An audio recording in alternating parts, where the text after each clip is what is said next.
ہم اکثر سوچتے ہیں کہ اللہ سے بات کرنے کے لیے بہترین الفاظ اور سخت پابندیوں کی ضرورت ہے، لیکن ایک چرواہا جو اپنے رب کو اپنے ہاتھوں سے تازہ دودھ پلانا چاہتا تھا، اس کے ٹوٹے پھوٹے الفاظ نے عرش کو کیسے ہلا دیا، یہاں تک کہ اللہ کے نبی بھی پریشان ہو گئے۔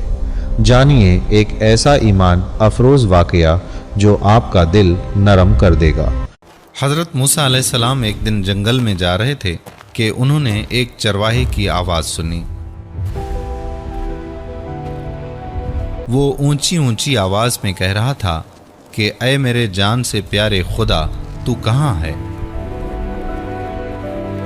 میرے پاس آ، میں تیرے سر میں کنگھی کروں، تیرا لباس میلا ہو گیا ہے تو دھوؤں، تیرے موزے پھٹ گئے ہوں تو وہ بھی سیوں، تجھے تازہ تازہ دودھ پلاؤں، تو بیمار ہو جائے تو تیری تیمارداری کروں، اگر مجھے معلوم ہو کہ تیرا گھر کہاں ہے تو تمہارے لیے روز گھی اور دودھ لایا کروں، میری سب بکریاں تم پر قربان، اب تو آ جا۔ حضرت موسیٰ علیہ السلام اس کے قریب گئے اور کہنے لگے کہ ارے او احمق، تو یہ باتیں کس سے کر رہا ہے؟ چرواہے نے جواب دیا کہ اس سے کر رہا ہوں جس نے تجھے اور مجھے پیدا کیا اور یہ زمین و آسمان بنائے۔ یہ سن کر حضرت موسیٰ علیہ السلام نے غضبناک ہو کر کہا کہ ارے او بدبخت، تو اس بیہودہ بکواس سے کہیں کا نہ رہا، بجائے مومن کے تو کافر ہو گیا۔ خبردار، ایسی بے معنی اور فضول بکواس بند کر، تیرے اس کفر کی بدبو ساری دنیا میں پھیل گئی۔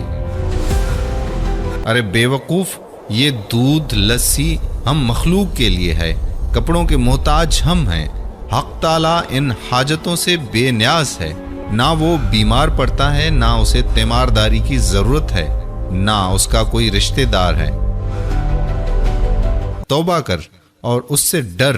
حضرت موسیٰ علیہ السلام کے غیظ و غضب میں بھرے ہوئے یہ الفاظ سن کر چرواہے کے اوسان خطا ہو گئے اور وہ خوف سے تھر تھر کانپنے لگا، چہرہ زرد پڑ گیا اور بولا، اے خدا کے جلیل القدر نبی، تو نے ایسی بات کہی کہ میرا منہ ہمیشہ کے لیے بند ہو گیا اور مارے ندامت کے میری جان ہلاکت میں پڑ گئی۔ یہ کہتے ہی چرواہے نے سرد آہ کھینچی، اپنا گریبان تار تار کیا اور دیوانوں کی طرح اپنے سر پر خاک اڑاتا ہوا غائب ہو گیا۔ حضرت موسیٰ علیہ السلام حق تعالیٰ سے ہم کلام ہونے کے لیے کوہ طور پر گئے تو خدا تعالیٰ نے فرمایا کہ اے موسیٰ، تو نے ہمارے بندے کو ہم سے جدا کیوں کیا؟ تو دنیا میں جدائی کے لیے آیا ہے یا میلاب کے لیے؟ خبردار، اس کام میں احتیاط رکھ، ہم نے اپنی مخلوق میں ہر شخص کی فطرت الگ الگ بنائی ہے اور ہر فرد کو دوسروں سے جدا عقل بخشی ہے۔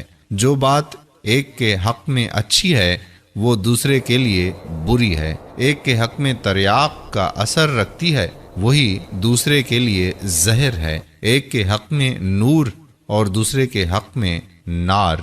ہماری ذات پاکی و ناپاکی سے مبرا ہے۔ اے موسیٰ، یہ مخلوق ہم نے اس لیے پیدا نہیں فرمائی کہ اس سے ہماری ذات کو کوئی فائدہ پہنچے، اسے پیدا کرنے کا مقصد یہ ہے کہ اس پر ہم اپنے کمالات کی بارش کریں۔ جو شخص جس زبان میں بھی ہماری حمد و ثنا کرتا ہے، اس سے ہماری ذات میں کوئی کمی بیشی واقع نہیں ہوتی۔ مدح کرنے والا خود ہی پاک صاف ہوتا ہے۔ ہم کسی کے قول اور ظاہر پر نگاہ نہیں رکھتے، ہم تو باطن اور حال دیکھتے ہیں۔ اے موسیٰ، خرد مندوں کے آداب اور ہیں، دل جلوں اور جان ہاروں کے آداب اور۔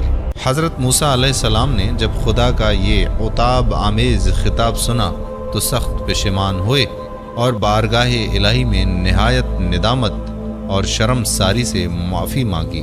پھر اسی اضطراب اور بے چینی میں اس چرواہے کو ڈھونڈنے جنگل میں گئے۔ صحرا و بیابان کی خاک چھان ماری پر چرواہے کا کہیں پتہ نہ چلا، اس قدر چلے کہ پیروں میں چھالے پڑ گئے۔ لیکن تلاش جاری رکھی۔ آخر آپ اسے پا لینے میں کامیاب ہوئے۔ چرواہے نے انہیں دیکھ کر کہا کہ اے موسیٰ، اب مجھ سے کیا خطا ہوئی ہے کہ یہاں بھی آ پہنچے؟